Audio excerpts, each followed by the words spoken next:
bien? Bueno. Necesitaría poder compartir pantalla. Ahí está. Perfecto. Bueno. Vamos a esperar un minutito más a que se conecten más compañeros y compañeras. Y de paso les pregunto cómo vienen con la cursada, cómo la van llevando. ¿Ya han solucionado los problemas de acceso al campus, al aula virtual?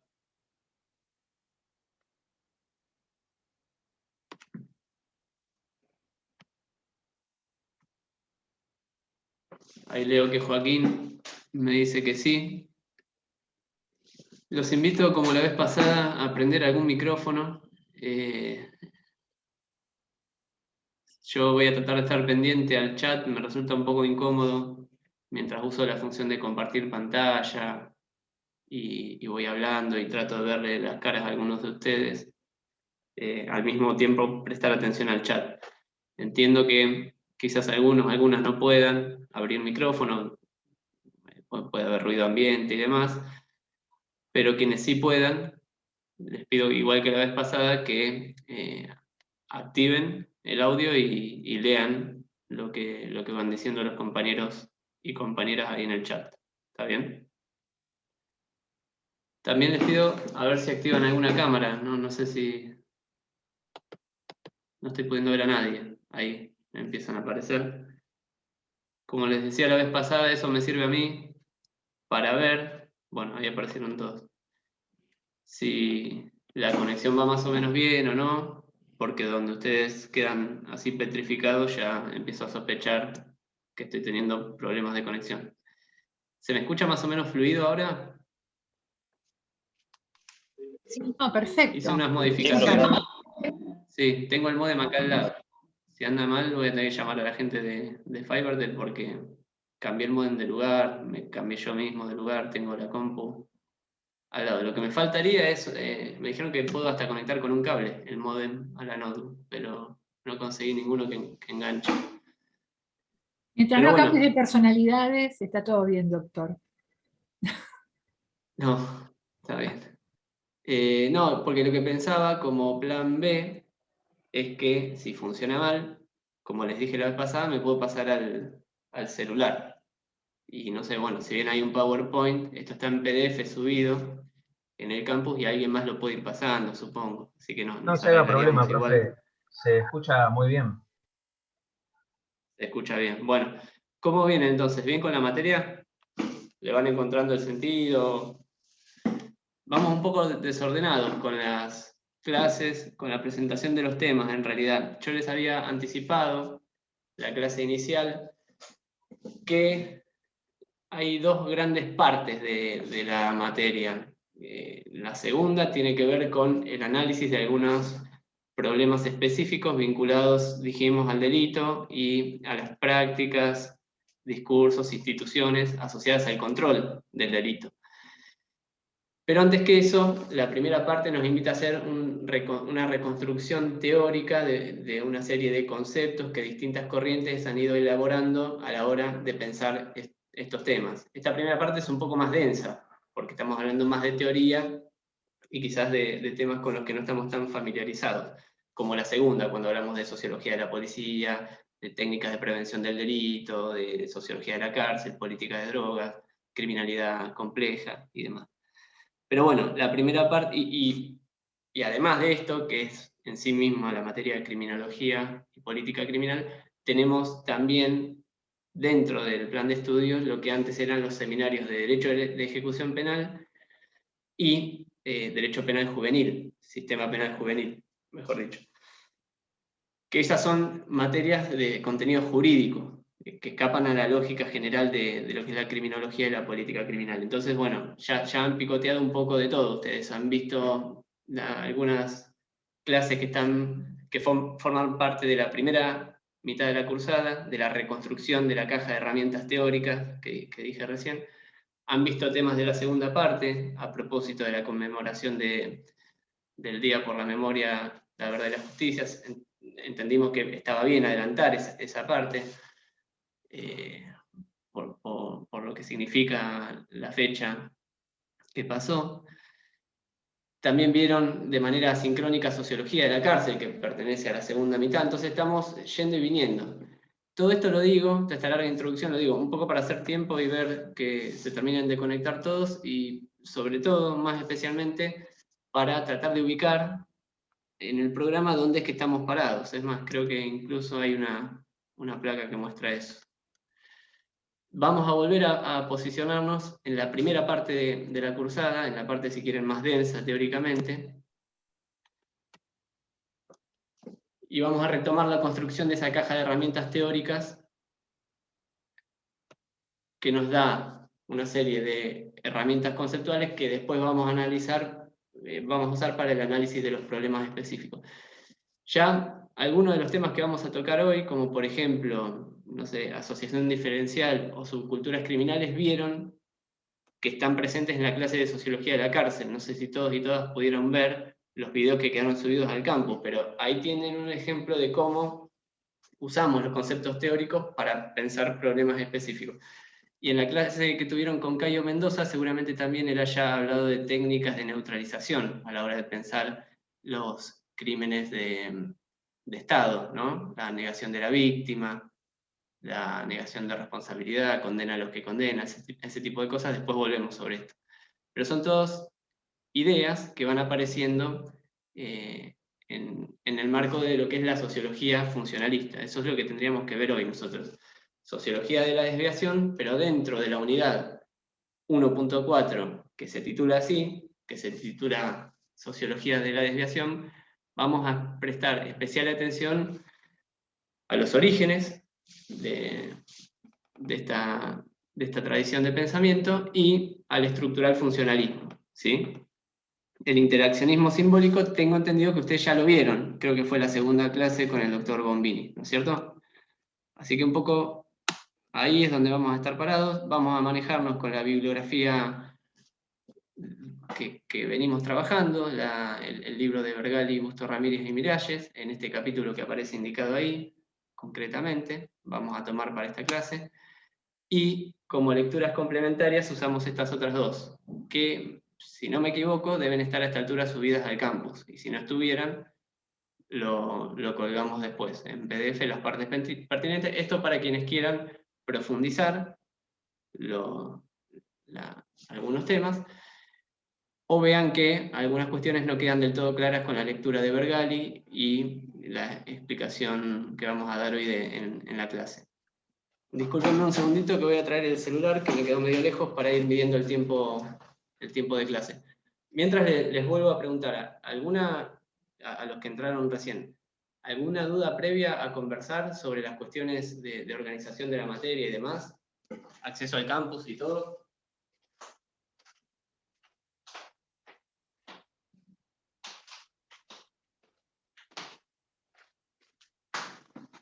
Bueno, nada. Ahora sí. Voy a tratar de terminar. Esto va hasta las 8, ¿no? ¿Está bien eso? Sí, hasta las 8, profe. Voy a ver si podemos terminar en punto, que a las 8 tengo también otro Zoom.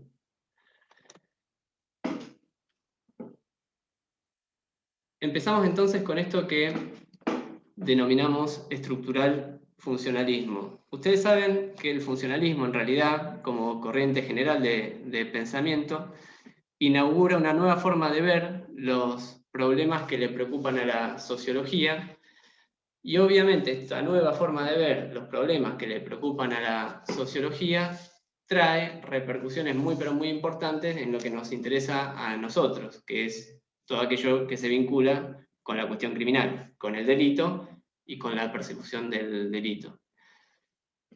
En términos muy generales, los funcionalistas parten de una nueva concepción de lo que es la sociedad, una nueva forma de ver lo que es la sociedad. Para el funcionalismo, la sociedad integra un todo, representa un todo, que es distinto a la suma de las partes individuales. La sociedad es algo distinto a la suma de las partes individuales canalizadas a través del contrato social. ¿Se acuerdan que esa era la lectura de la Ilustración? Lo que dicen los sociólogos funcionalistas es que cuando nos agrupamos para vivir en sociedad, aparecen elementos que no están presentes en la mera acumulación de individualidades. Aparece la cultura, aparecen instituciones, aparece la política, aparecen características que son propias del grupo y del funcionamiento en grupo. Es algo más que sumar un montón de voluntades a través del hipotético contrato social. La sociedad es un gran sistema. Esta es una palabra importante dentro de la sociología funcionalista. Estoy empezando con un repaso de algunos conceptos que quienes cursaron sociología los deben tener bastante frescos, pero me parece interesante hacer esto para después entender por qué aparecen unas ideas nuevas vinculadas con el delito y el control del delito.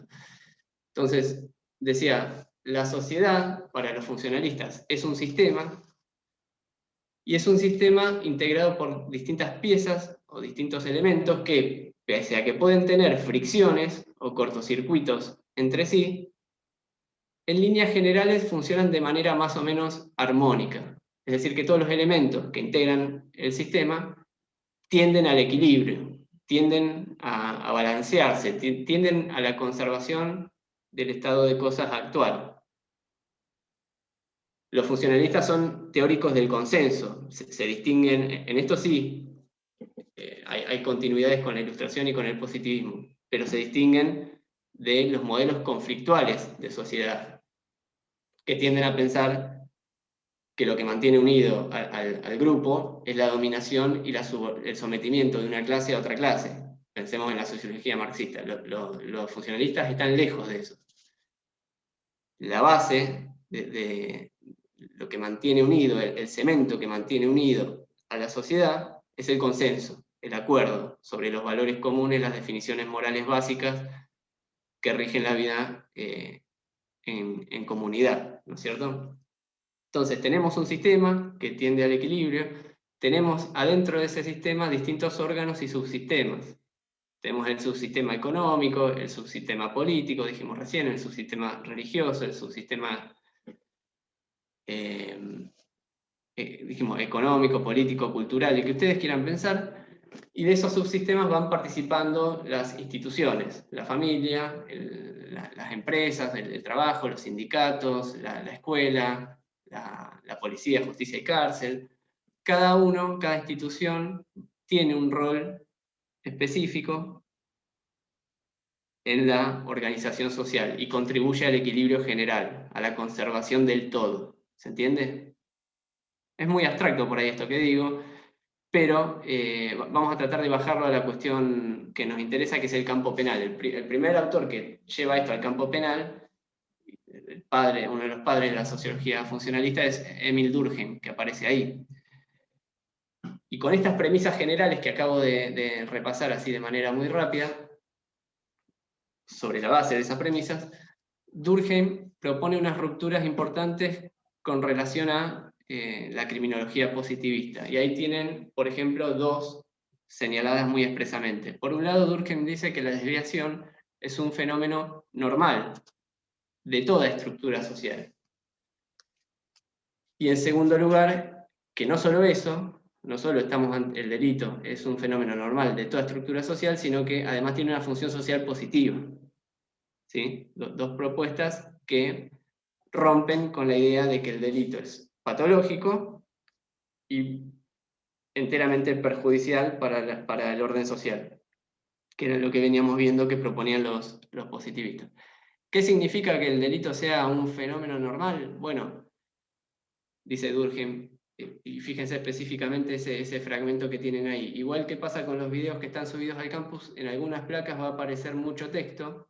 Ustedes después repasen el PowerPoint que yo les dejo en PDF, repasen el contenido textual, las palabras, los fragmentos que aparecen ahí. No los vamos a leer todos ahora, pues sería un poco engorroso, ¿no? Pero ahí Durkheim está diciendo, guarda que si lo normal es lo que regularmente pasa, lo que normalmente pasa, lo que habitualmente pasa, entonces el delito es normal, porque el delito está siempre presente en toda sociedad, en todo momento y en todo lugar en que los individuos deciden agruparse para la vida en común. No se conoce históricamente, una sociedad exenta de delito. Entonces el delito no es patológico, es un elemento integrante, casi necesario, de cualquier sociedad. En todo caso, lo patológico será que la criminalidad alcance niveles extraordinariamente altos, atípicos. Ahí sí podemos estar hablando de algo, si quieren, anormal. Pero números más o menos estables de delincuencia existen siempre, ¿no? Entonces, no podemos decir que el fenómeno de la criminalidad es algo anormal y patológico como proponen los positivistas, y de esto deducimos también, de esta idea de que siempre el delito está, deducimos que hay algo en las propias condiciones de vida en sociedad que necesariamente predispone a la producción de una determinada cantidad de delitos. Es decir, los disparadores del delito no deben estar en las personas en sí mismas, sino que hay que ver al grupo, a la sociedad, y empieza en esa pregunta por las causas del delito a apuntar ya no al individuo y a su elección libre y racional, como hacían los clásicos, o a sus desviaciones psicológicas, psiquiátricas, biológicas, genéticas, hereditarias, como hacían los positivistas, sino que va a mirar al entorno, ¿no? Al entorno del sujeto, de la persona, a la sociedad en general. Entonces, esto es otra ruptura con lo que venimos viendo. Y después está aquello del crimen con una función social positiva. ¿Qué significa que tiene una función social positiva? Bueno, en aquella idea general que mencioné recién, de que la sociedad es un sistema y que todo adentro de ese sistema tiende a la conservación del orden, todo cumple un rol, tiene un rol y cumple una función y contribuye al equilibrio, bueno, el delito también contribuye al equilibrio. Esto puede parecer contraintuitivo al principio, decir, pero ¿cómo? El delito contribuye. Bueno, el delito contribuye al equilibrio y a la subsistencia de la sociedad, no por el daño que causa, sino por la reacción que despierta, ¿sí? La idea sería, dice Durkheim, usando su lenguaje, el delito, por la reacción que despierta, contribuye a preservar la homogeneidad de la conciencia colectiva. ¿Qué significa esto? Bueno, que el delito despierta una reacción de censura, y a través de esa reacción de censura y reprobación y rechazo, subrayamos constantemente nuestras definiciones morales acerca de lo que está bien y está mal, nuestras definiciones básicas y elementales acerca de cuáles son los valores que van a ordenar la vida en sociedad, ¿no? De qué está compuesto ese cemento que nos mantiene unidos. Para ponerlo con un ejemplo, si todos reaccionamos con indignación, bronca, y reprobamos el robo, por ejemplo, es porque seguimos estando de acuerdo que la propiedad privada es un elemento integrante básico e importante de nuestra organización social actual, ¿no es cierto? Entonces, en la medida que se siguen cometiendo robos y se los sigue castigando, se mantiene todo el tiempo reactualizada esa idea de que es importante defender la propiedad privada, porque la propiedad privada está en la base, es uno de los pilares que estructura nuestra organización social.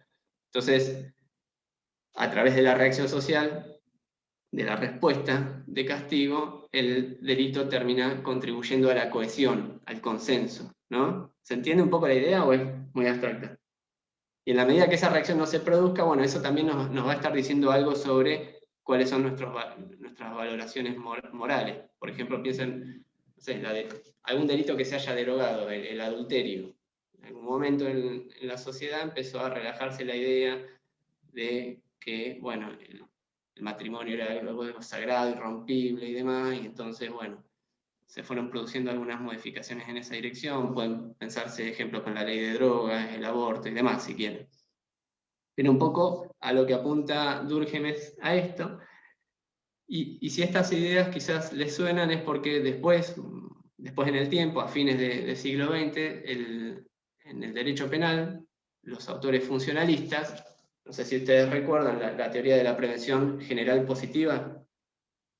¿Alguien se acuerda de eso? Sí, ¿Y qué decía? ¿Qué decía?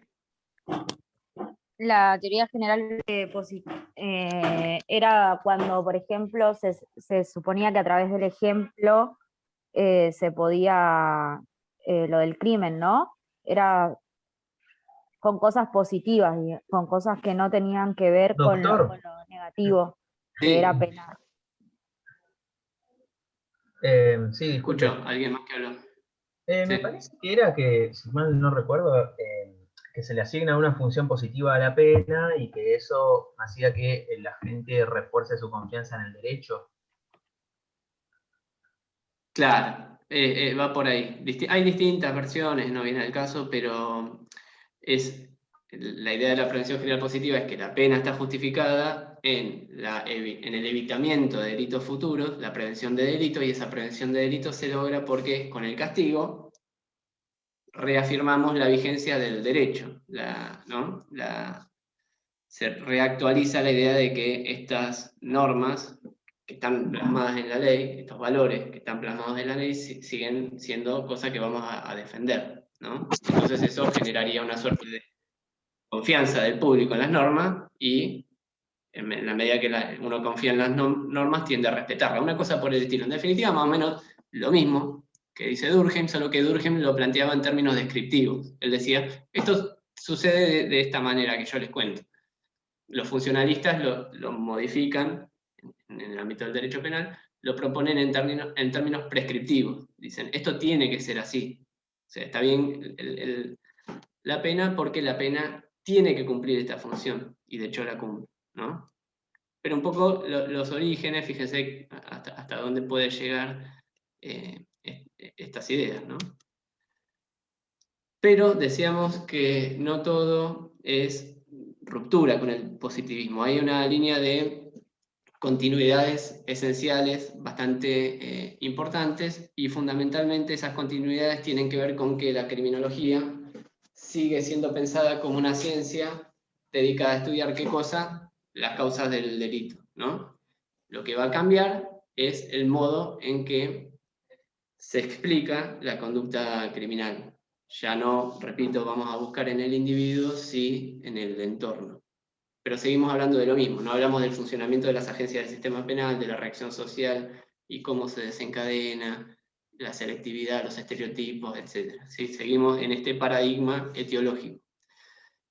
Y más en general todavía, bueno, seguimos partiendo de una visión consensual, un modelo consensual de la sociedad. Esto es lo que dije recién, ¿no? En la base de la sociedad está la cohesión, el acuerdo, no la dominación, la imposición de una clase sobre otra clase. Eso es algo que van a ver más adelante con la criminología marxista. Entonces, hay, digamos, vuelvo sobre esto, el ejercicio fundamental, y lo que vamos a ver acá, es cómo los sociólogos, fundamentalmente, antes la criminología, hasta este momento, hasta la aparición de Durkheim, la criminología estaba dominada por médicos y algunos abogados, ¿se acuerdan? Y algunos sociólogos, sí, pero fundamentalmente el discurso tenía una impronta médica muy fuerte. La hegemonía de producción científica en la criminología cambia en este momento, principios del siglo XX, hacia lo que es la sociología. Y el centro de producción académico pasa de ser Europa, que estaba empezando a quedar devastada por las guerras y después los totalitarismos y demás, no estaban a la vanguardia de la producción académica y científica mundial, pasa a Estados Unidos. Hay una frase que dice que la criminología, una frase de la época, ¿no? Decían, la criminología es esa ciencia que estudian los europeos muertos y los norteamericanos vivos. Entonces, eso refleja de qué forma cambia el eje de producción de conocimiento. Y lo que hacen los sociólogos, como decía recién, es empezar a pensar ya no en los disparadores individuales del delito, sino en las formas en que el entorno condiciona a la persona para que el delito se produzca. Yo les pregunto solo si tienen ganas de participar. ¿Ustedes se imaginan de qué forma uno podría generar esta explicación? Es decir, deducir que una persona es presionada por el entorno para cometer delitos. ¿Se les ocurre ensayar alguna explicación de ese tipo? Una persona delinque porque No tiene que ver también. tachamos la idea de que... con la culpabilidad por vulnerabilidad de Zaffaroni, donde el entorno o la situación en la que se encontraba el sujeto lo lleva a delinquir y se le debería, digamos, deducir un grado de reproche mucho menor a la persona que delinque como por gusto, digamos. ¿No está relacionado o no guarda relación? Mira, yo relacionaría, en todo caso, si es verdad que de alguna forma, la pregunta era de qué forma el entorno piensan ustedes que puede condicionar a una persona para que vaya y delinca, pero ahora lo vamos a ver.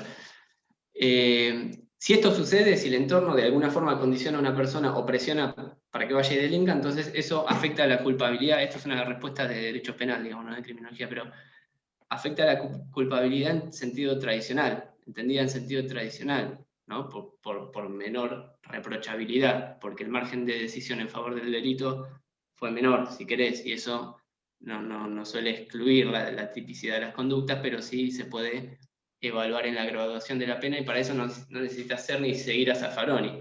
Cualquier autor más o menos va a aceptar esto. Lo de la culpabilidad por vulnerabilidad es interesante, porque va un poco más allá y toma no ya los aportes del funcionalismo, sino del interaccionismo simbólico y la idea de selectividad. Es decir, repara en que la policía, la justicia y la cárcel tienden a perseguir siempre a una clientela determinada, y esa clientela determinada es vulnerable, en este sentido se usa la palabra vulnerable, a las agencias del sistema penal. Es presa fácil y por eso es vulnerable. No vulnerable socialmente, que ya, repito, eso nos interesa para cualquier autor, o por lo menos es más aceptado. La teoría de la culpabilidad por vulnerabilidad es un poco más osada, si quieren, más atrevida, y lo que dice es que a quienes, lo que hay que medir también es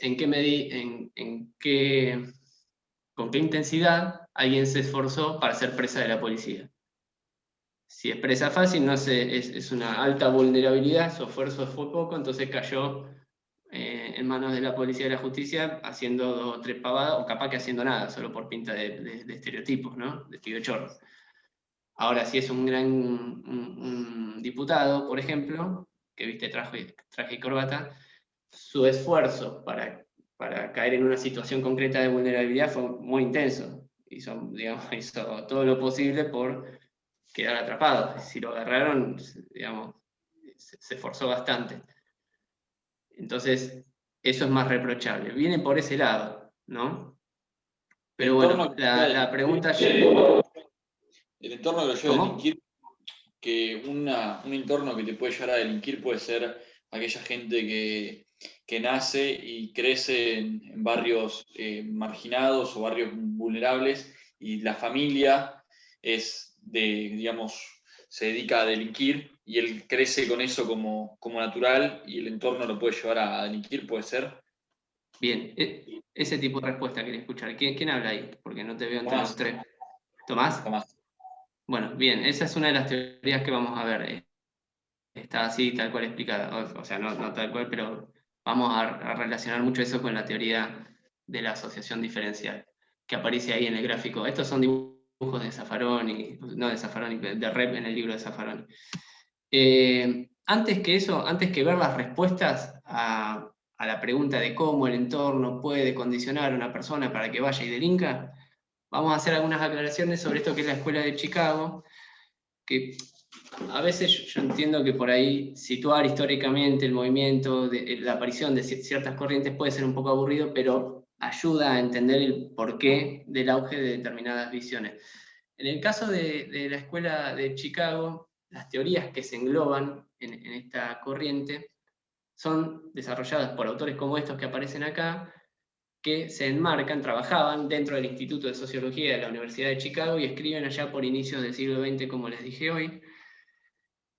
Y lo interesante es que estos sociólogos empiezan a observar unas transformaciones muy groseras, muy dramáticas que estaban atravesando las sociedades norteamericanas, de las cuales Chicago es un gran ejemplo. Chicago tenía para 1880 500.000 habitantes y en 30, 40 años pasa a tener casi 3 millones de habitantes, ¿no? ¿Eso por qué? Porque de Europa empieza a llover gente de Italia, de Inglaterra, de Irlanda, de Polonia, escapando de la guerra, escapando de los totalitarismos, caen todos, cada uno con sus lenguajes, con sus culturas, caen de improviso, sin demasiada planificación, cada uno con sus tradiciones, y las ciudades empiezan a crecer de manera exponencial y desordenada, sobre todo desordenada. Hay un boom de la economía, un boom de la industria, y los sociólogos empiezan a ver todo esto con atención y dicen, bueno, vamos a tratar de explicar qué es lo que está pasando acá. Y empiezan a hacer ecología de las ciudades. Ven estas transformaciones, ven a la ciudad como si fuera una selva, y empiezan a hacer estudios ecológicos, ¿no? Y en eso fue pionero la Escuela de Chicago. Hablan de un montón de problemas urbanos, no solo hablan del delito, hablan de... A lo que le llaman marginales, bueno, ¿no? ¿Cómo? A lo que lo llaman marginales. Algunos quedan en el margen, otros se insertan, o sea, si llegan 1,5 millones de inmigrantes, no van a ser 1,5 millones de marginales, más cuando la economía norteamericana crecía, en general todos se terminaban insertando y la cosa funcionaba, hasta la crisis del 30 por lo menos. Pero a lo que voy es que se empieza a prestar especial atención a las transformaciones sociales, urbanas, a todos estos cambios que estoy contando, pero no solo al delito, o sea, a la prostitución, a la violencia, en general al tráfico, al juego, al crecimiento demográfico, ¿no? A la inserción de comunidades extranjeras y tal. Y lo interesante, además de las cosas que vamos a ver que se dice sobre el delito, ahora vamos a ver qué se dice sobre el delito y su origen, son estas contribuciones metodológicas, es decir, algunas innovaciones, algunas propuestas novedosas acerca de cómo la sociología tiene que producir conocimiento. Son, digamos, contribuciones formales, no de fondo sobre las ideas de por qué los problemas suceden, sino cómo vamos a producir sociología, cómo vamos a producir conocimiento sobre, por ejemplo, el delito o las ciudades. ¿Cómo hacemos para estudiar esto? ¿Por qué marco esto? Porque en ese momento estaba el positivismo estudiando personas, ¿no? y su biología, y estaba la sociología europea estudiando grandes agregados estadísticos, números sobre suicidio, números sobre delincuencia, números sobre pobreza. Lo que empieza a hacer la Escuela de Chicago es basarse en técnicas de investigación social empírica concreta y detallada, en pequeña escala y de forma muy minuciosa. Empieza a estudiar, o sea, dicen, está bien, vamos a incorporar, pues se creía en ese momento que las ciencias sociales, en general y especialmente la sociología, iban a transformarse en ciencias naturales, iban a copiar sus métodos a través de la estadística y el abordaje objetivo de los números estadísticos. Y la Escuela de Chicago dice, no, nosotros, está bien, tomemos la estadística, pero también tenemos que generar unos métodos de estudio propios, unos métodos de estudio que llamamos cualitativos, que puede ser esto de que aparece ahí abajo, estudio de casos, historias de vida, observación participante, etnografía, y tratar de recuperar la voz y las percepciones de las personas que están involucradas en los procesos que estamos estudiando, ¿no? Entonces, por ejemplo, analizar 200 historias de vida de jóvenes delincuentes, jóvenes que cayeron atrapados por el sistema penal, es algo que la sociología en ese entonces no hacía. Miraba estadísticas grandes, pero no entrevistaba a nadie. Son cosas que empieza a ser formas de producir conocimientos nuevas, ¿no? Y acá, fíjense este ejemplo. ¿Alguien se anima a leer el primer párrafo? Alguien que esté con una computadora y no el celular desde ya, porque lo mato con el celular. Pero si hay alguien que tenga ahí a mano, dale. Este es un libro de Edwin Sutherland, un autor de la Escuela de Chicago, que habla de los ladrones profesionales. El primer párrafo nomás. Este libro trata fundamentalmente de la profesión de ladrón. El protagonista es un profesional en la materia que ha ejercido el oficio durante más de 20 años. Hemos escrito esta obra a 2 manos. El ladrón ha redactado 2/3 de la misma respondiendo a las cuestiones que yo le planteaba. Posteriormente hemos discutido juntos el texto a razón de 7 horas por semana durante 3 meses. ¿Sigo o sea, hasta sí, un poquito más. Vale.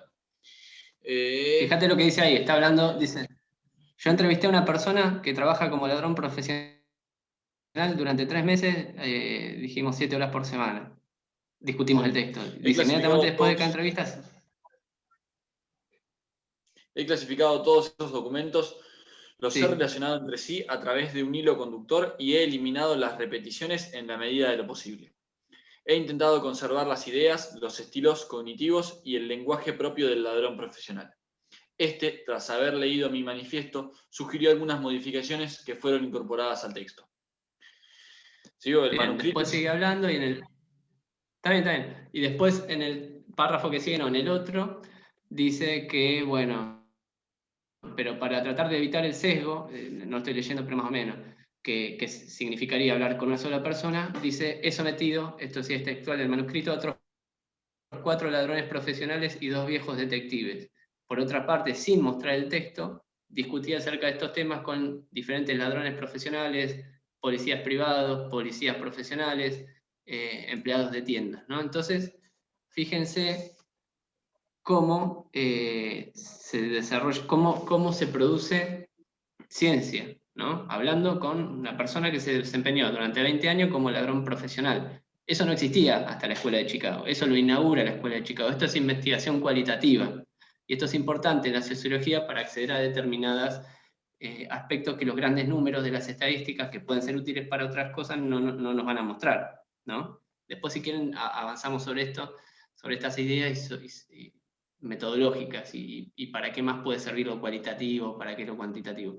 Pero quería dejar, por lo menos graficado, en qué consiste este aporte. Y ahora sí vamos a meternos, si les parece, en... ¿Ustedes me ven a mí, entre paréntesis? Porque no me veo Sí, sí. a mí, yo en... Sí, profesor. ¿Me ven? Yo lo veo a ustedes, pero no me veo ahí. No me preocupa, pero quería saber si ustedes me están viendo. Bueno, ahora sí, la pregunta de por qué el delito sucede y la respuesta que da la teoría ecológica, que ya definí por qué se llama ecológica. Bueno, lo que muestran los autores de la Escuela de Chicago, Robert Park, puntualmente, es este cuadro que ustedes ven a su izquierda y que grafica el crecimiento concéntrico de la ciudad de Chicago. Él dice, bueno, teníamos un centro urbano, el distrito de los negocios y donde estaban las primeras viviendas, pero esta lluvia de gente, la inmigración, produjo un crecimiento muy, muy importante, y ese crecimiento se da en forma de zonas de círculos concéntricos. Alrededor del centro quedó la zona de transición, alrededor de la zona de transición quedó la zona industrial. Las familias acomodadas se fueron a vivir a las afueras de la zona industrial, que es la zona residencial que ven ahí. Y bueno, lo que estaba sucediendo era que los inmigrantes iban a vivir a la zona de transición donde estaban los hoteles y las viejas residencias, todas divididas en pequeños cuartos y tal. Una vez que más o menos conseguían un trabajo estable, conseguían una escuela para los chicos, conseguían una vivienda, se mudaban a las afueras, a la zona afuera del anillo industrial, a la zona residencial, ¿no? Esa era la dinámica de la inmigración en Chicago. ¿Qué es lo interesante acá? Bueno, que en la zona de transición es donde se concentra la mayor parte de los problemas sociales. Pobreza, locura, delincuencia, prostitución, ¿sí? Alcoholismo, juego, falta de vivienda, problema de tránsito, y especialmente lo que nos interesa a nosotros, delito. Las personas que delinquían andaban por ahí, ¿no? ¿Y qué tiene de jugosa esta observación? Bueno, que esas mismas personas después se mudaban a la zona residencial y no se llevaban consigo la cuota de problemas que tenían y que ellos mismos vivían en la zona de transición. O sea, había un flujo de gente hacia afuera de la zona de transición, pero no había un flujo de problemas. Los problemas se quedaban ahí y la gente iba cambiando, ¿no?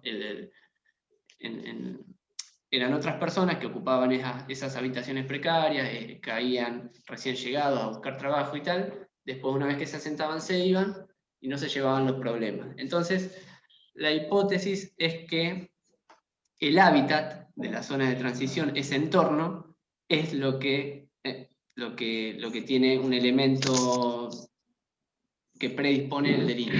¿Y cuál es ese elemento? ¿Qué es lo que tiene de especial la zona de transición? Bueno, la idea es la desorganización social, aparece ahí. Creo que hay un micrófono abierto de María Angélica. La desorganización social significa esto de que no hay costumbres comunes, tradiciones comunes, valores comunes, culturas comunes, lenguajes comunes.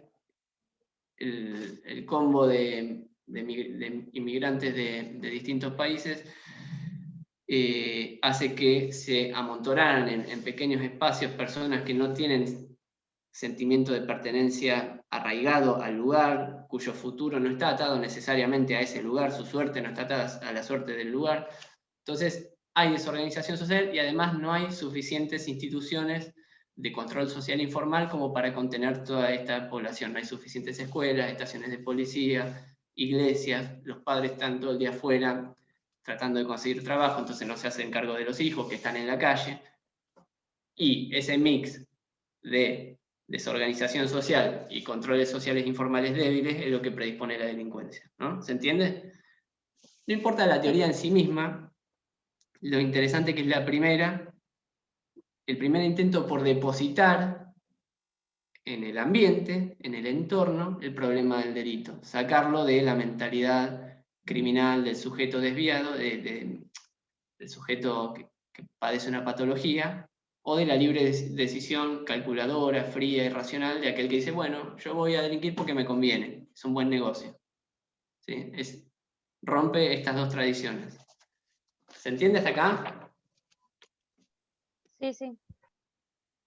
Ahora vamos a pasar a ver el que es quizás el modelo más famoso de todos estos socioculturales, todas estas lecturas que depositan, repito, el problema del delito en el entorno, que es la teoría de la anomia de Robert Merton. Que, digamos, con formulaciones bastante más rebuscadas, trata de explicar una idea que está bastante presente en nuestro sentido común, que es la idea conforme la cual, cuando hay una gran distancia entre nuestras aspiraciones, por un lado, nuestras metas, y por otro lado, las posibilidades reales que tenemos de satisfacer esas aspiraciones, de alcanzar esas metas, entonces se genera una presión fuerte hacia la desviación, una presión fuerte hacia la ilegalidad. ¿Se entiende? Merton propone que hay una tensión fundamental entre, por un lado, la cultura y por otro lado, la estructura social. Y cuando esta tensión se produce, él llama a esta situación anomia. Es un sentido distinto de la anomia de Durkheim. La anomia de Durkheim tiene que ver con el exceso cuantitativo en los números de delito a nivel social. Cuando hay números extraordinariamente grandes de delitos, relajamiento de normas y demás, bueno, está hablando de otra cosa. Merton piensa en términos individuales a la anomia. Una persona tiene la intención de alcanzar algunas metas culturalmente impuestas y debería alcanzar esas metas culturalmente impuestas a través de las formas legítimas que esa misma cultura predispone para alcanzarlas, ¿no? Casi todos tenemos los mismos objetivos en la vida, en las sociedades modernas. Merton está pensando en las sociedades capitalistas. No solo tenemos que satisfacer necesidades primarias, que tienen que ver con nuestra subsistencia, el abrigo, la alimentación, un techo para dormir y tal, sino también las necesidades secundarias, necesidades creadas por la cultura que digamos, incrementan nuestro bienestar, su satisfacción incrementa nuestro bienestar y además nos da estatus. Nosotros todos queremos bienestar económico, todos queremos acumular dinero en la medida que podamos, acceder a los bienes que nos propone la cultura del consumo, tener un iPhone, el último si puede ser, el celular, el televisor más grande, un auto, zapatillas, ¿no? Todo lo que sabemos que el sueño americano, en la época en que escribe Merton, que es 1939, la primera formulación de la teoría, proponía. Y además, decía, todos tenemos más o menos estos mismos objetivos porque los medios de comunicación cumplen una función homogeneizante, estandarizan esas pretensiones que todos tenemos. A la vez que todos tenemos esas pretensiones, sabemos que hay un solo camino legal para llegar ahí, a satisfacerlas, ¿no es cierto? Es el camino del trabajo o, si no, la inversión de capitales. Si yo no heredé departamentos que alquilo, salgo a trabajar. Si no tengo una empresa, salgo a trabajar, ¿no? o invierto o trabajo. ¿Cuál es el punto central de Merton? Bueno, que hay un desfasaje, un desajuste entre todo esto que propone la cultura y lo que nos ofrece la estructura social, ¿no? ¿Por qué? Porque en la estructura social vemos que hay una franja muy importante de la población que no puede satisfacer las finalidades culturalmente impuestas a través de las vías legítimas de acceso a esas finalidades. ¿Se entiende más o menos la idea? Es bastante elemental, por ahí la formulación parece rebuscada, pero estamos diciendo que todos queremos lo mismo, todos tenemos que alcanzarlo a través del trabajo, la inversión de dinero, y no todos tenemos eso. Hay mucha gente desocupada, y hay mucha gente que estando ocupada apenas llega a fin de mes. Entonces hay una presión por alcanzar aquello y yo no puedo, si la forma de alcanzarlo es respetar la ley, ¿no? Entonces, ¿qué sucede? Sucede que se producen situaciones de tensión, situaciones de anomia. Y lo que hace Merton es elaborar una serie de explicaciones, o más bien una tipología, acerca de distintas formas en que se puede resolver esa tensión, distintas formas en que se puede resolver la presión por alcanzar las metas culturales sin los suficientes medios legítimos. El primer camino a transitar es el de la innovación. La innovación significa que la persona no resigna las metas culturales y trata de alcanzarlas, o sea, va por aquello de ahí arriba, va a perseguir esas metas y su satisfacción, pero como no tiene el trabajo a mano, utiliza el atajo del delito, ¿no? Va por el camino más corto. Quizá no pueda estudiar, recibirse y trabajar, quizá no pueda trabajar sin estudiar siquiera, quizá no tenga acceso a esas rutas de vida. Entonces va por la zapatilla, pero para eso la roba, ¿no? O roba un reloj y lo cambia por zapatilla. Ese es el comportamiento criminal, la innovación. Entonces, si yo les preguntara en el examen, bueno, indique cuál de los modelos de adecuación anómica de Merton explica el comportamiento criminal, claramente la innovación. El ritualismo sería la versión espejo. Yo no me quedo con... O sea, yo no me aferro a las metas culturales y llego como sea a ellas, no me abrazo a las finalidades de bienestar económico, acumulación de capital, a como de lugar, sino que al contrario, a lo que me aferro es al trabajo legítimo, ¿no? Es el tipo, el burócrata, el hombre gris que sabe que por más que trabaje, apenas llega a fin de mes, no va a tener éxito, el éxito económico que propone el sueño americano y demás, el burócrata, pero trabaja y lleva una vida de relativa, digamos, calma, sin demasiada adrenalina. Después está el retraimiento o la apatía, que para Merton... No entendí el ritualismo. ¿Cómo? No entendí el ritualismo. ¿Cómo? El ritualismo es decir, ¿entendiste el anterior? Sí, la innovación. Sí, ese es el que quería conseguir algo pero no tenía los medios y lo obtenía por medio de lo ilegal, robando, digamos. Sí. El ritualista lo que dice es, bueno, yo quizás pueda... Se aferra a los medios, al revés. En vez de aferrarse a la cultura, se aferra a los medios legítimos, el trabajo. Quizás ese medio legítimo no le alcance ni siquiera para... Hay gente que trabaja en la informalidad, o hoy en día en trabajo en blanco no llegás a estar arriba de la línea de pobreza, ¿no? Pero sin embargo no salen de caña esas personas, siguen trabajando. Bueno, es como el conformista, ¿no? Resigna. Es el conformista, en realidad es el conformista. ¿Cómo? Socialmente es el conformista. Claro, conformista. Se con la situación, conformista, uno aspira a cambiarla. Sí. Pero no es conformista, porque él no está conforme. O sea, él sabe que está por debajo de lo que quiere, pero no le queda otra. O sea, es ritualista. No, se Claro, conforma. como dice Tomás, es una cuestión de conforma. valores. No todo el mundo quiere salir a afanar y perjudicar a otro. Es una cuestión de valores, no es que se conforme. Bueno, ahora vamos a eso. Escúchame. No usamos la palabra conformista porque el conformismo para Merton es el que tiene acceso a los medios y satisface las metas culturales. El hombre exitoso, ese es el conformista para él. Entonces yo entiendo que vos, Viviana, con conformista querés decir otra cosa, pero bueno, puede confundir un poco en la formulación de Merton. Lo que sí, sería la persona que, respondiendo a quien preguntó que no fue del todo clara la explicación, la persona que trabaja, trabaja y trabaja, sabiendo que nunca va a satisfacer plenamente las metas de éxito económico que le propone la cultura de consumo, ¿no? Apenas zafará. Estará abajo de la línea de pobreza, sobrevivirá, satisface sus necesidades primarias y se conforma con eso porque le parece que está bien porque internalizó que robar está mal, por ejemplo, ¿no? ¿Está de acuerdo? La mayoría de la clase media, dice Merton, son ritualistas, porque no alcanzan el éxito económico, pero tampoco se desentienden del trabajo legítimo. ¿Se entiende un poco mejor?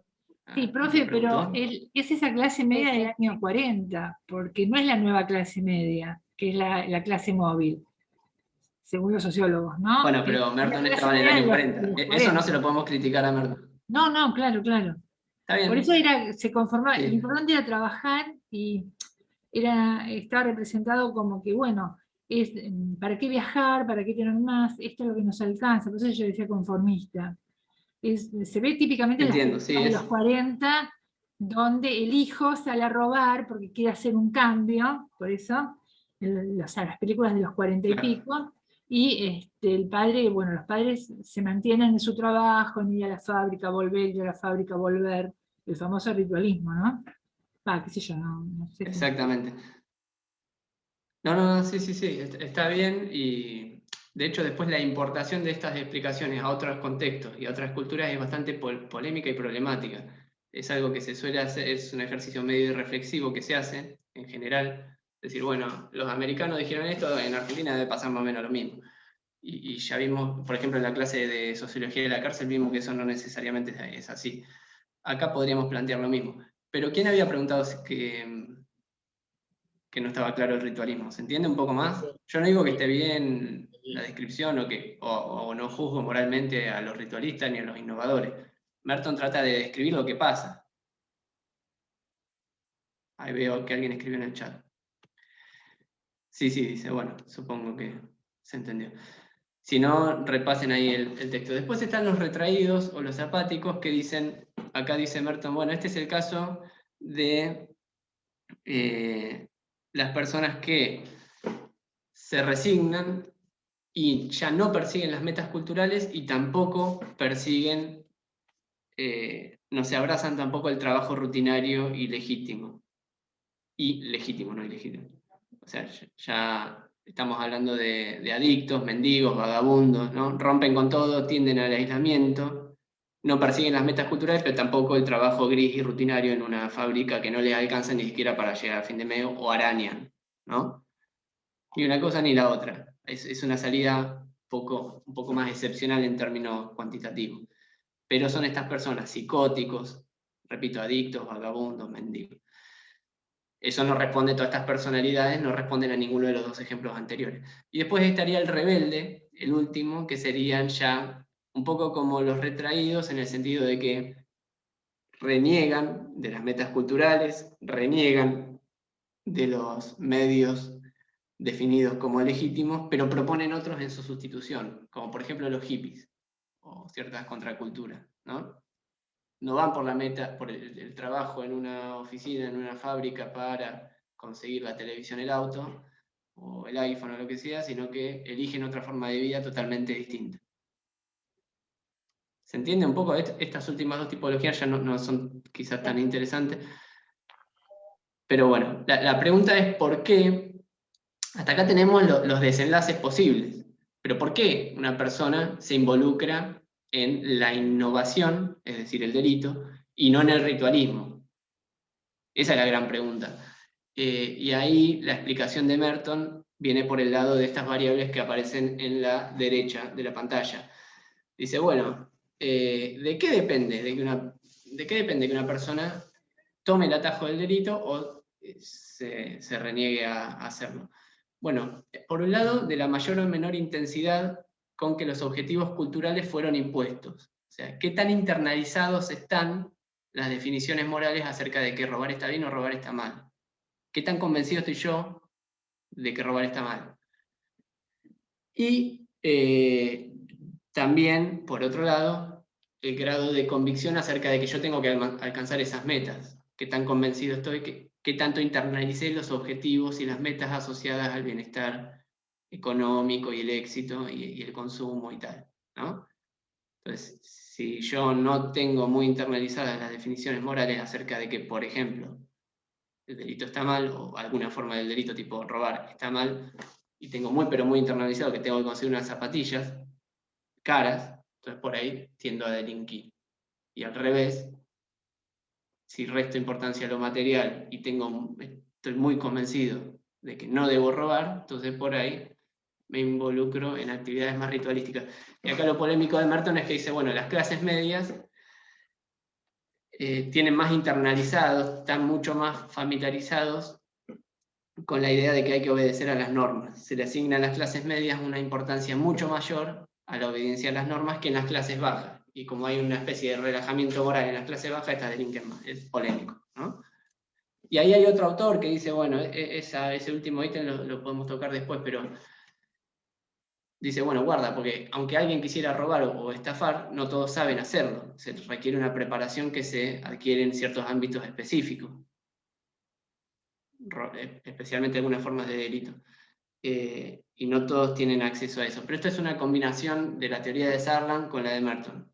Solo lo dejo ahí enunciado para que después, cuando termine la clase, ustedes lean el tema, puedan volver acá y entender que se refiere a esto de desiguales oportunidades de acceso a los medios ilegítimos. ¿Está bien? Profesor, igual esta teoría me parece que está algo incompleta porque, por ejemplo, hay gente que tiene acceso a mejores condiciones sociales, por ejemplo, el caso de los políticos, y no necesariamente no pueden conseguir cosas por medio del trabajo, porque todos sabemos que viven como reyes, pero también se aferran a los delitos, solamente que no a los de, ¿cómo decirlo?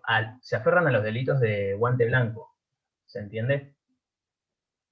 Bien. Es como que esta Entiendo, teoría esa se es una centra observación mucho en bastante el delincuente clase baja.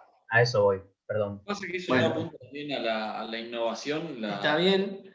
clase alta, porque capaz que siguen queriendo cosas que no pueden conseguir con el sueldo que tienen como funcionarios públicos. Entonces van a la teoría de la Bueno, innovación. ¿quién dijo eso? Tomás. Tomás. Bueno, las dos cosas están bien. Hay una crítica a Merton, que es esta que marcaba el compañero, creo que era Joaquín, que es el excesivo énfasis en la criminalidad de las clases subalternas y vinculada especialmente a la propiedad y tal. Y Merton lo que contesta a esto es que su idea de privación no es privación absoluta, sino privación relativa, una privación vinculada con el lugar que cada uno ocupa en la pirámide social. Él dice algo así como quienes están arriba en la pirámide social van a vivir como privaciones el hecho de, por ejemplo, no viajar todos los años a donde se quiera, pero no tanto eso, sino quizás mantener cierto nivel de vida que si se derrumba del todo. Por ejemplo, pensemos en una gran empresa que para mantenerse competitiva tiene que hacer, no sé, violar la ley de patente, hacer publicidad engañosa, un poquito de fraude fiscal y tal. Si no hace eso, los números no cierran, va a vender más caro que la competencia, y no es que va a descender dos o tres escalones en la pirámide social, se funde y se derrumba y ¡pum! Chao, perdió. Entonces, ahí, digamos, la idea de privación es privación relativa. ¿Relativa a qué? A el lugar que cada uno ocupa en la pirámide social. Igual no sé si convence de toda esta explicación. Como no convence del todo esta explicación, aparecen otras teorías también, ¿no? O ya existían antes, como esta que vamos a ver ahora, y de paso me das pie, que es la teoría de la asociación diferencial. Sí. También puede tener que ver, por ejemplo, como se me ocurre pensarlo ahora en las pirámides, con respecto a la pirámide y las clases superiores, tiene que ver con detentar el poder, no solamente con la necesidad no cubierta, sino con el poder, es decir, que va cada vez creciendo la necesidad de tener más poder sobre. Por ejemplo, se me ocurrió pensar en los delitos sexuales. Habitualmente los delitos sexuales se ven en las clases bajas porque son las más vulnerables y las que están más expuestas.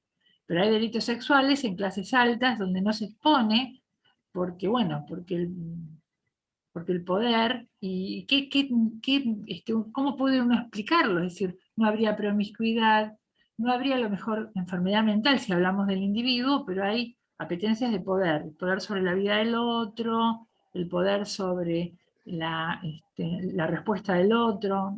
Creo que, no sé, Sí, digamos, ocurre eso. ahí no, está bien la observación, son observaciones que se hacen, las van a ver en los textos. De vuelta, siempre hay un intento de explicarte, el intento de explicar va a venir por el lado de, bueno, complejicemos un poco esto de las finalidades culturales. Por ahí todo lo que tenga que ver con la sexualidad puede estar también ahí como objetivo, alcanzar, y quien no puede alcanzar a través de la seducción o lo que sea. Bueno, son discusiones que están bien generadas, los veo bastante en tema. Son, de todas formas, razonamientos y discusiones que están bastante presentes en el sentido común, ¿no? Entonces estamos familiarizados con todo esto que decimos. Esta es la teoría de la asociación diferencial, que bueno, un poco Sutherland la propone en la idea. Sutherland es aquel que estudió el ladrón profesional, pero no solo estudió ladrones profesionales Sutherland, sino que estudió especialmente y como nadie el delito de cuello blanco. Fue el que inaugura el término de delito de cuello blanco, tiene un libro que se llama El delito de cuello blanco, y es el autor que más defiende la idea de que si hay una causa del delito que vamos a estar buscando, Sutherland piensa en el delito recurrente, persistente, no en las carreras criminales, no piensa en un accidente de tránsito, no piensa en un robo al voleo, piensa en delitos recurrentes.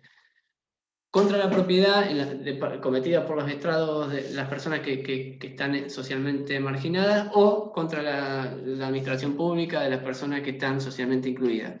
Él dice, si hay una causa del delito, bueno, esa causa tiene que ser común. Eso está acá, eso lo van a poder leer después. Tómense un segundito y vean lo que dice conclusión ahí. Este es un fragmento del libro que se llama El delito de cuello blanco.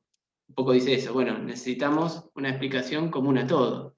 Y es bastante obvio que las explicaciones que estamos dando hasta ahora en la criminología solo sirven para explicar el delito común de manera satisfactoria. Empiezan a hacer bastante agua con el delito de cuello blanco. Entonces, él propone una teoría distinta. Su teoría se llama teoría de la asociación diferencial o teoría del aprendizaje, cuya frase paradigmática es esa que está ahí en el punto número 1. Él dice, el comportamiento delictivo es comportamiento aprendido. Estos fragmentos que tomé son de un texto que está disponible en internet y que en todo caso si quieren después se los paso, pero está muy accesible ahí, está citado. Y es buenísimo porque Sutherland mismo hace una síntesis de toda su teoría en 3 páginas. Y la hace él y la hace de manera muy didáctica, es genial. O sea, uno no tiene que leer lo que dice Vergali, que dijo Sutherland, es mejor ir a Sutherland y chao. Estaba explicado como de manera muy clara y sintética. Después, obviamente, en su obra desarrolla los por qué llega a estas conclusiones. Pero concatena una serie de ideas que le van dando forma a su teoría. Yo no voy a repetir esto, por obvias razones de que voy a tratar de optimizar el tiempo, voy a decir unas cosas distintas, pero más o menos ordenando estas ideas de otra forma, para que tengan una explicación paralela sobre esto mismo. Él dice que la comisión de actos criminales depende, por un lado, de la existencia de condiciones objetivas que inciten la actividad criminal, es decir, dependen de la estructura de oportunidades. Es decir, tiene que haber una buena oportunidad para que un delito aparezca. Eso descontamos que es así, ¿no? La estructura de las oportunidades no es nada muy distinto a lo que decían los ilustrados. Tiene que presentarse en algún momento la oportunidad de quedar impune. La víctima tiene que bajar la guardia, tiene que haber dejado el celular al descubierto. O tiene que estar viajando en el colectivo con la billetera medio a la vista para que el cartelista la saque. O yo tengo que tener un balance de una gran empresa a mano con la posibilidad de que con una firma o el cambio de un casillero en Excel evado impuestos. Tiene que estar esa oportunidad. Pero antes de la oportunidad está la estructura del aprendizaje. Y dice Sutherland que ahí es necesario que existan asociaciones diferenciales que favorezcan la adquisición de los valores y las habilidades criminales por parte de la persona. Vamos a ver qué significa esto, dicho así de manera medio rebuscada. es necesario que antes de que aparezca la oportunidad la persona haya aprendido a ser criminal, haya aprendido el comportamiento delictivo. Fíjense, por ahí dicen el punto número 1, el delito no se inventa. La persona que no está entrenada en el delito no inventa el comportamiento criminal. Y el comportamiento criminal no se hereda, se aprende. Se aprende de la misma manera que se aprende el comportamiento respetuoso de las normas. Se aprende en interacción con otras personas, donde en el proceso de comunicación se intercambian información acerca de cosas está bien o mal, valoraciones, justificaciones, racionalizaciones, dice por ahí en algún lugar, formas de ver el delito, que significan reprocharlo, censurarlo y concluir que está pésimamente mal hacerlo, o que significa valorarlo como algo lógico, sensato, justo, ¿no? Hay distintas formas de valorar las conductas, valoraciones positivas y negativas sobre la conducta criminal, y en los procesos de aprendizaje se pueden transmitir las dos. Si una persona está habituada a relacionarse íntimamente con personas que definen al delito como algo que está bien o es lógico cometer, el ejemplo de la familia que decíamos hoy al principio de la clase, no me acuerdo quién lo dijo, pero bueno, esa persona va a mamar la idea de que, bueno, es una forma de vida válida, un medio de vida válido, delinquir.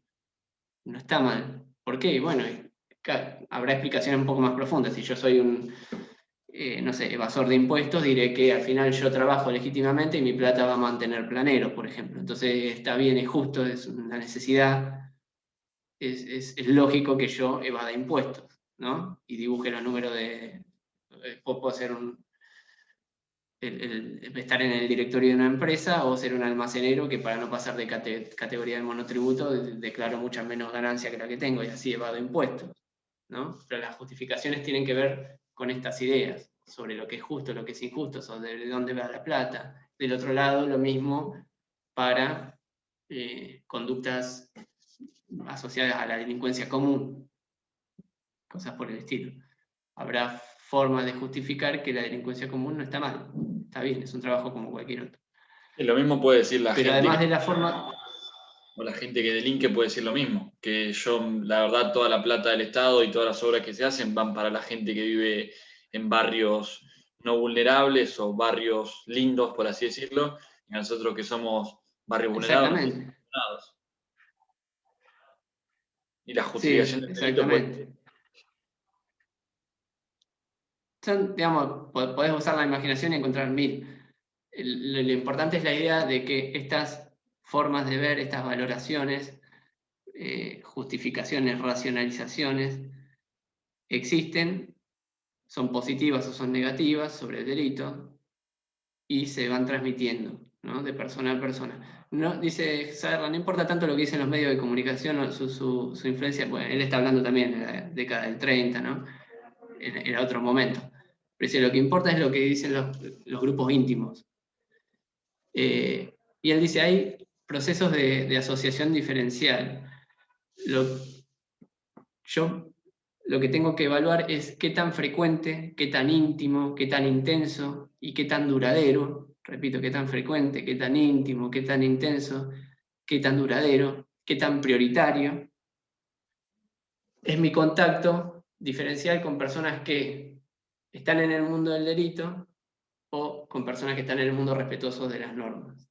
Si mis contactos con las personas que están en el mundo del delito son más intensos, más frecuentes, más duraderos, más prioritarios, más intensos que los otros, bueno, y probablemente yo termine aprendiendo ciertas formas de ver el delito que me predispongan a cometerlo, ¿no? Y después lo segundo que aprendo, este es el aprendizaje de la orientación de los valores, si quieren. El aprendizaje de los motivos, de las justificaciones, de los impulsos.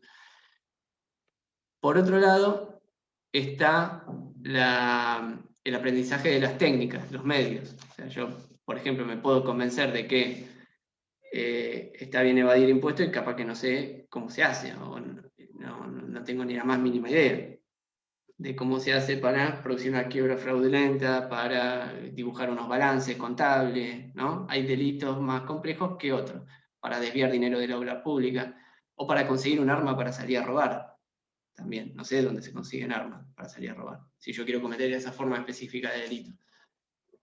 Cómo usar el arma, qué me conviene, que esté cargada, no cargada, para después, por si me atrapan, salir antes, salir después, ¿no?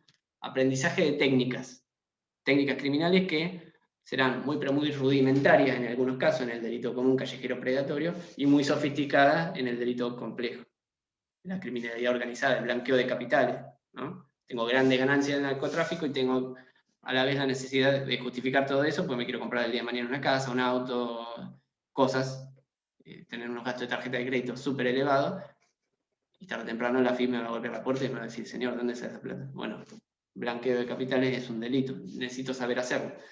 No solo necesito saber o convencerme de que está bien, la parte de la racionalidad y la orientación de los valores, sino que tengo que aprender las técnicas, ¿sí? Entonces, estos aprendizajes se dan, dice Sutherland, en ámbitos específicos. Ese ámbito puede ser la familia de la que hablábamos hoy, que vive delinquiendo, y ese vive delinquiendo puede ser, sale de caño todo el tiempo el padre, o es un estafador, o es un político que, repito, debía dinero de la obra pública, no importa. O puedo estar en un directorio de una empresa privada, y ahí aprender y relacionarme con personas que están en la misma. Pero lo importante es que el delito atraviesa todas las escalas sociales, dice Sutherland. No sabemos si se delinque más, dice él, en algún fragmento por acá, en las partes altas o las bajas de la pirámide social. No tenemos estadísticas, muy difícil de estudiar, pero que se delinque en todos lados, se delinque en todos lados, descuéntenlo. Y la explicación tiene que ser la misma. Y este es el primer esfuerzo por explicar todo tipo de delito. Esfuerzo serio, ¿no? Y más o menos satisfactorio. ¿Qué más les iba a decir? Bueno. ¿Alguna duda sobre Sutherland?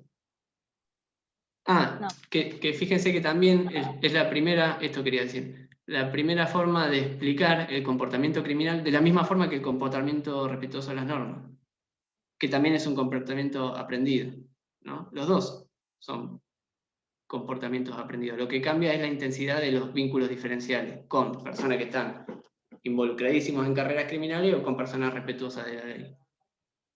Pero yo puedo explicar. Es que yo creo que se aparta de la patologización, ¿no? Del delito y empieza a verlo ya no solamente como algo que viene heredado, sino que se puede construir a través del aprendizaje. Sí, eso todo, que se apartan de la patologización del delito todos, desde hoy temprano, que hablamos de la teoría ecológica del hábitat, de la zona de transición, las pocas escuelas y iglesias y la familia en cualquier cosa, la desorganización.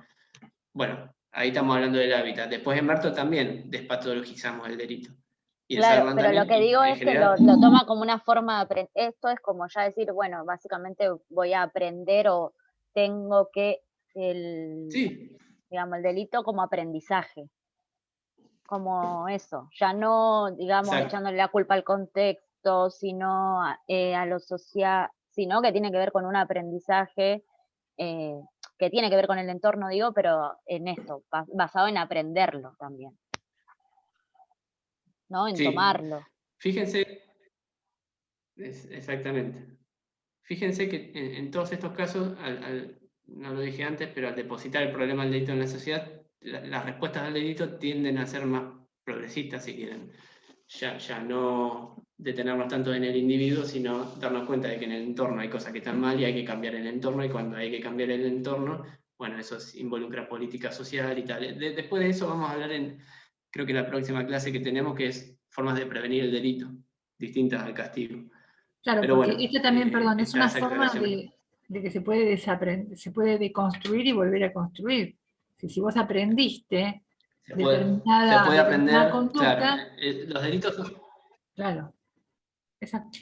Sí, es un proceso el delito, y el proceso a veces se termina consumando cuando aparece la oportunidad, en la estructura de oportunidades, pero después se puede dar un proceso inverso en favor del no delito.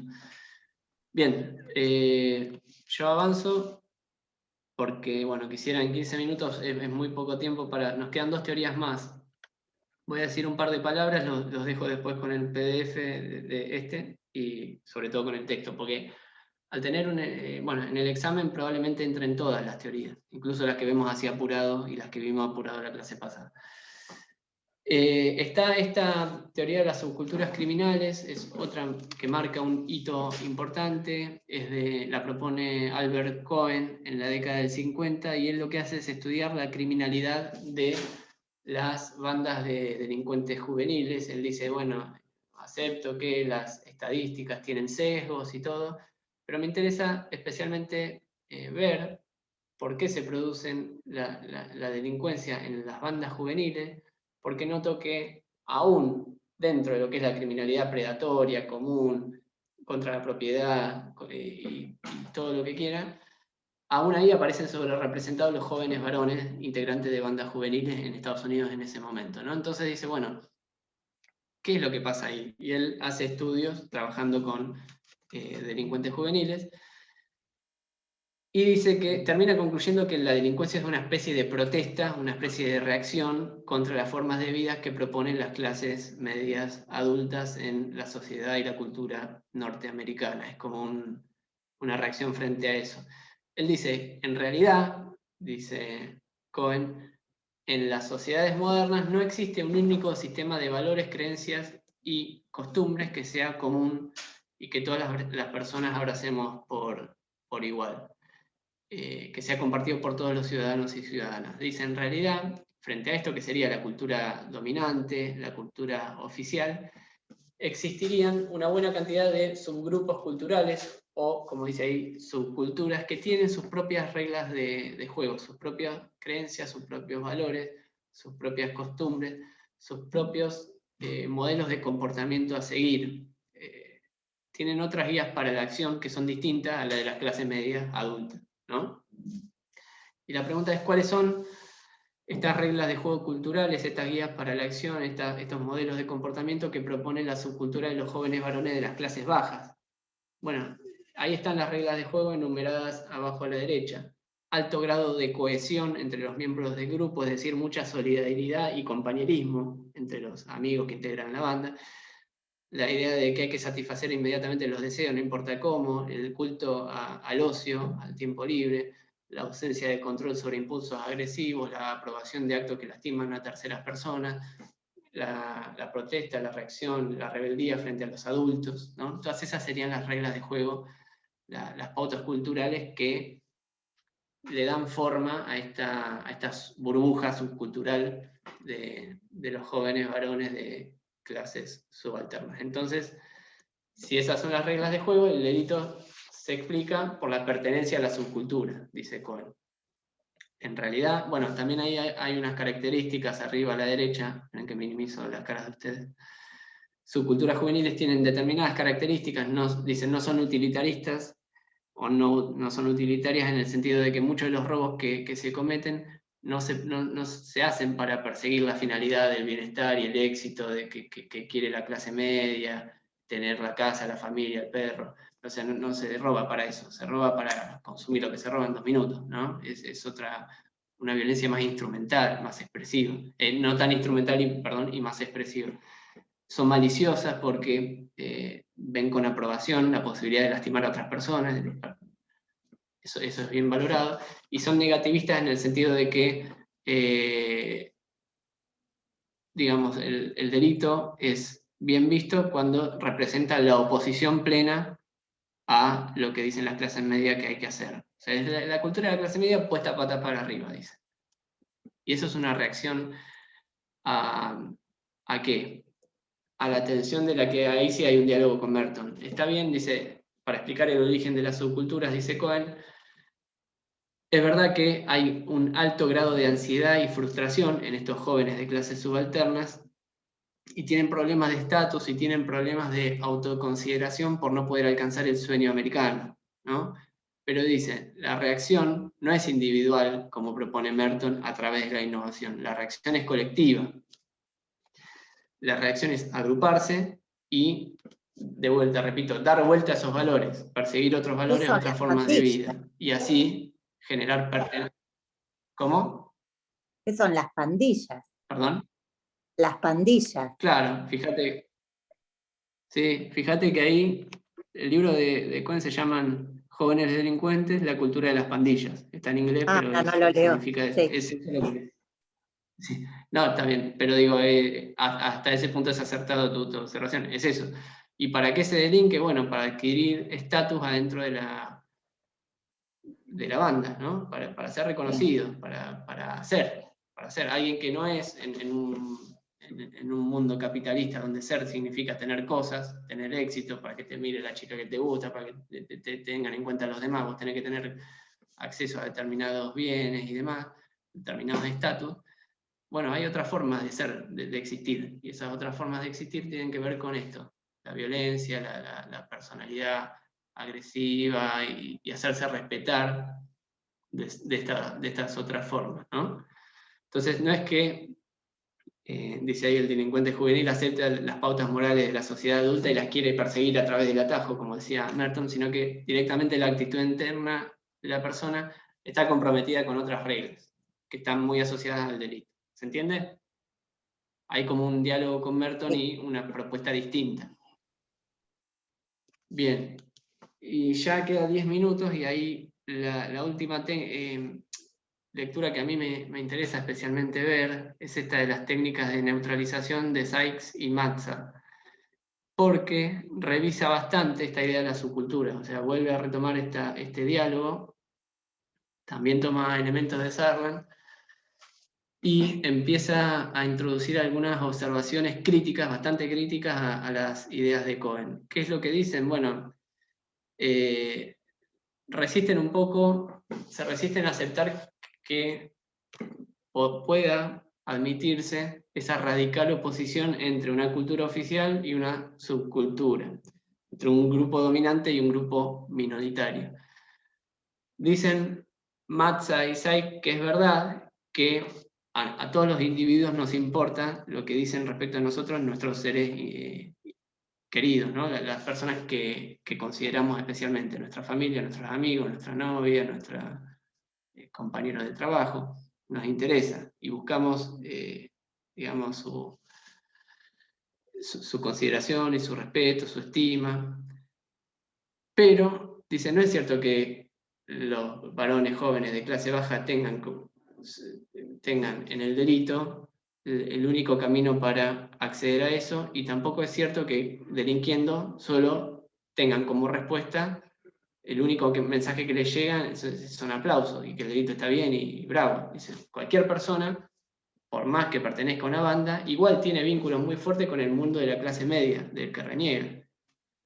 O sea, quizás sí, una persona que roba pueda ser felicitado por los pibes en la esquina, pero quizás su novia se le repruebe esa conducta. Y su familia, especialmente si la familia siempre queda cuando la persona es detenida y sostiene el vínculo pese a la prisión y todo, bueno, también repruebe eso. Y los medios de comunicación, a través de los mensajes generales que manda, también repruebe eso. Entonces, nadie vive tan aislado de la gente respetable como propone Cohen. No hay una separación nunca tan tajante del resto de la sociedad como para decir que delinquiendo solo consigo estatus, aprobación, reconocimiento y demás. ¿Se entiende un poco la idea? Entonces, todos estamos en mayor o menor medida influenciados por esas normas y esos valores que son mayoritarios. Y bueno, y después también dicen que es polémica esta idea de que los elementos de la subcultura no tienen nada que ver con los de la cultura dominante. Dicen Sykes y Matza que hay algo así como en la cultura dominante unos valores subterráneos, y ese es el segundo texto que está mencionado ahí. Pongo, por ejemplo, la violencia como ejemplo. Está bien, todos sabemos que la violencia en general está mal, pero hay, digamos, hay ciertas formas de violencia que son admiradas, reconocidas y estimuladas aún en la cultura dominante, por lo menos por abajo, de forma subterránea. Admiramos ciertas violencias, nos entretienen ciertas violencias, ciertos deportes violentos, ciertos juegos violentos, ciertas películas violentas, ¿no? Entonces no es la violencia, por ejemplo, no es un elemento tan extraño en la cultura dominante, no estará oficialmente reconocido como algo a valorar bien y en forma positiva. pero en nuestro fondo pareciera que sí. Lo mismo con la adrenalina, el ganar dinero de pronto y gastarlo también de pronto, y no estar ahorrando 20 años para comprarse una casa. Bueno, hay algo de seducción aún en la cultura dominante con respecto a esos modos de vida. Pero bueno, lo más interesante de todo es que Sykes y Matza lo que tratan de hacer entonces es cambiar la pregunta. Voy a tratar de abrir el chat porque ahí no sé si alguien puede abrirlo y preguntar. Me apareció una notificación y ahora desapareció. Si alguien lee el comentario, bien, y si no lo leo al final. La pregunta no es entonces por qué, dicen Sykes y Matza, las personas se comprometen con otros sistemas de valores, sino por qué violan la ley en la que creen, como dice ahí. ¿Por qué, aún aceptando los valores y las creencias y las definiciones morales de las clases dominantes, igual van y delinquen? O las personas, incluso los pibes en la esquina y tal, respetan a gente exitosa, al gran jugador de fútbol, al gran basquetbolista en Estados Unidos. Y esas no son personas que viven delinquiendo, digamos. Incluso a ellos mismos les indigna cuando sus familiares, por ejemplo, sufren un delito. Entonces no es que el delito está siempre bien visto. Hay como una ficción demasiado extrema en Cohen. Y esto lo subrayan especialmente Sykes y Matza. Entonces lo que dicen es, guarda, en realidad lo que pasa es que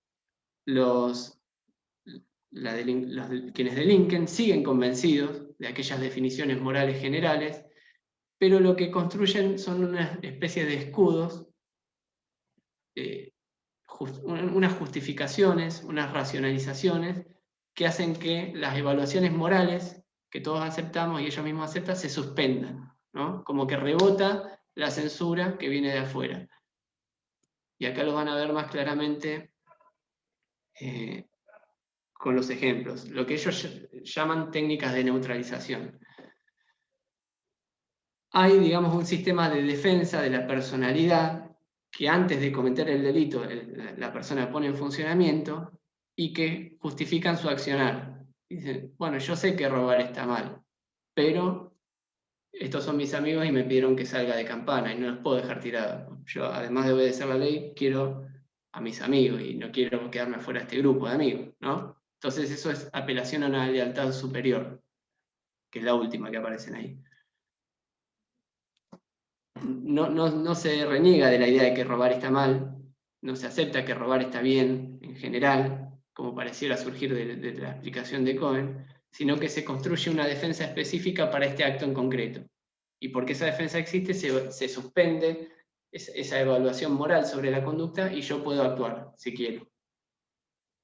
Y oficiar como campana en el robo que hace esa banda.